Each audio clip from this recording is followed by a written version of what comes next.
गोरखपुर में मुख्यमंत्री योगी आदित्यनाथ ने 1200 जोड़ों के सामूहिक विवाह समारोह में शिरकत की।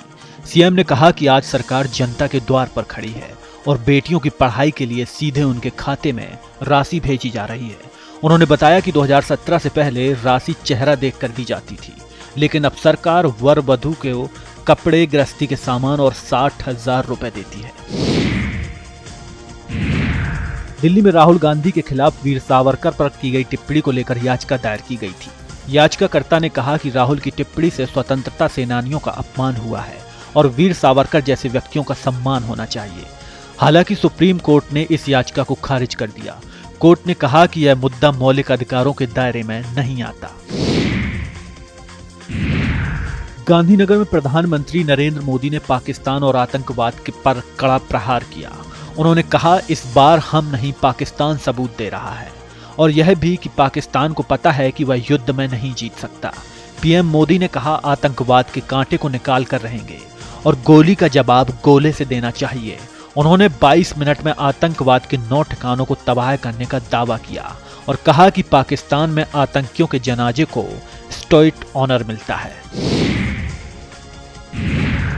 कुवैत में प्रेस कॉन्फ्रेंस के दौरान AIMIM प्रमुख असुद्दीन ओवैसी ने पाकिस्तान के सेना प्रमुख असीम मुनीर, प्रधानमंत्री शहबाज शरीफ और पूर्व राष्ट्रपति आसिल अली जरदारी को जोकर और नालायक कहा। उन्होंने पाकिस्तान के नेताओं के फैसलों पर कड़ी आलोचना की और उनकी जोकराई के किस्से सुनाए। फतेहपुर में केंद्रीय राज्य मंत्री रामदास अठावले ने कहा कि अगर पाकिस्तान POK नहीं लौटाता तो युद्ध हो सकता है। उन्होंने ऑपरेशन सिंदूर पर विपक्ष के हमलों का जवाब देते हुए कहा कि भारतीय राजनीति में नरेंद्र मोदी की चांदी है और राहुल गांधी का भविष्य अभी अनिश्चित है। गोरखपुर में मुख्यमंत्री योगी आदित्यनाथ ने जनता दर्शन कार्यक्रम का आयोजन किया, जिसमें दूर दूर से फरियादी अपनी समस्याओं को लेकर पहुंचे। सीएम ने सभी फरियाद सुनी और अधिकारियों को त्वरित निस्तारण के निर्देश दिए। इस दौरान पुलिस और प्रशासन के आला अधिकारी भी मौजूद थे। यह कार्यक्रम गोरखनाथ मंदिर में आयोजित किया गया था। लखनऊ में मंत्री दानिश आजाद अंसारी ने ऑपरेशन सिंदूर पर बयान दिया। उन्होंने कहा, प्रधानमंत्री मोदी के नेतृत्व में जैसे ऑपरेशन सफल हुआ वह हमारे देश की मजबूती को दर्शाता है। अंसारी ने पाकिस्तान को करारा जवाब देते हुए कहा कि आतंक को पोषित करने वाले पाकिस्तान को सख्त संदेश दिया गया है और 22 मिनट में पाक के ठिकानों को ध्वस्त करने का दावा किया। लखनऊ में सीएम योगी आदित्यनाथ ने बेसिक शिक्षा विभाग की नई योजनाओं का शुभारंभ किया, जिसमें 38 मॉडल और कंपोजिट स्कूलों का शिलान्यास किया गया। राज्य के छात्रों को डायरेक्ट बेनिफिट ट्रांसफर के माध्यम से यूनिफॉर्म के लिए धनराशि दी गई, जिससे शिक्षा प्रणाली को मजबूती मिलेगी। दिल्ली में कांग्रेस प्रवक्ता पवन खेड़ा ने प्रेस वार्ता में बीजेपी पर तीखा हमला किया। उन्होंने कहा, भाजपा की निम्न स्तर की राजनीति जारी है और वह विभाजनकारी एजेंडा चला रही है। पवन खेड़ा ने आरोप लगाया कि पीएम मोदी जवाब देने के बजाय फिल्मी डायलॉग बोल रहे हैं, जैसे खून की जगह सिंदूर बह रहा है। लखनऊ में उत्तर प्रदेश सरकार में राहवीर योजना लागू की गई, जिसके तहत सड़क हादसे में घायलों की मदद करने वाले नागरिकों को इनाम मिलेगा। यह योजना प्रधानमंत्री मोदी द्वारा शुरू की गई है। मददगारों को 25,000 रुपए की प्रोत्साहन राशि दी जाएगी ताकि वे अपने साहसिकता और मदद के लिए प्रोत्साहित हों। लखनऊ में उत्तर प्रदेश सरकार ने राजस्व विभाग के तहत लेखपाल के 7,994 पदों, कनिष्क सहायक के 1756 पदों और तहसीलदार के 300 पदों पर भर्ती की घोषणा की है। यह पद प्रमोशन के माध्यम से भरे जाएंगे। राजस्व विभाग ने भर्ती आयोग को प्रस्ताव भेजा है। सीएम योगी ने खाली पदों को भरने का निर्देश दिया। गाजीपुर में कांग्रेस प्रदेश अध्यक्ष अजय राय ने बयान दिया कि कांग्रेस पंचायत चुनाव अकेले लड़ेगी। उन्होंने यह भी कहा कि पार्टी अपने दम पर चुनावी मैदान में उतरेगी। इस दौरान अजय राय कुल गुरु आश्रम पावहारी बाबा के दर्शन के लिए आए थे।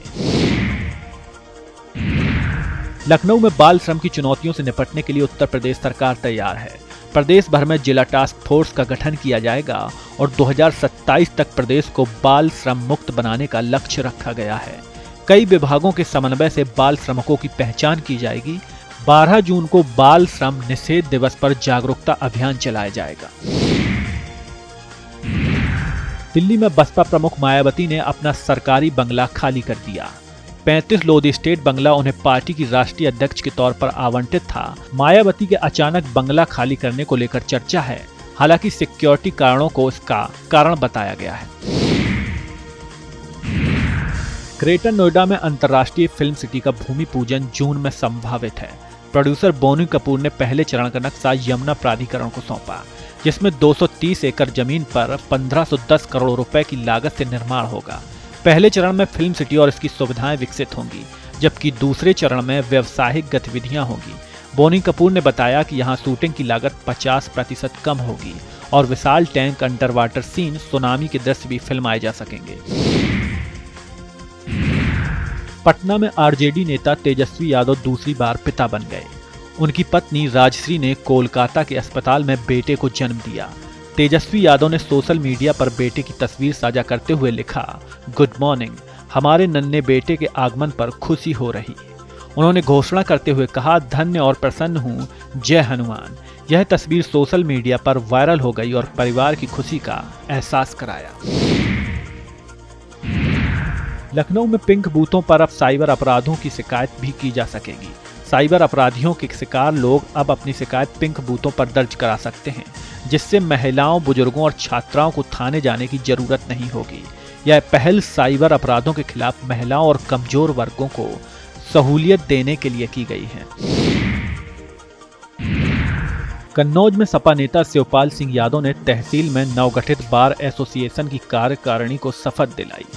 इस मौके पर उन्होंने प्रदेश के तहसीलों में भ्रष्टाचार पर चिंता व्यक्त करते हुए कहा कि भ्रष्टाचार ने सरकारी कार्यों को प्रभावित किया है।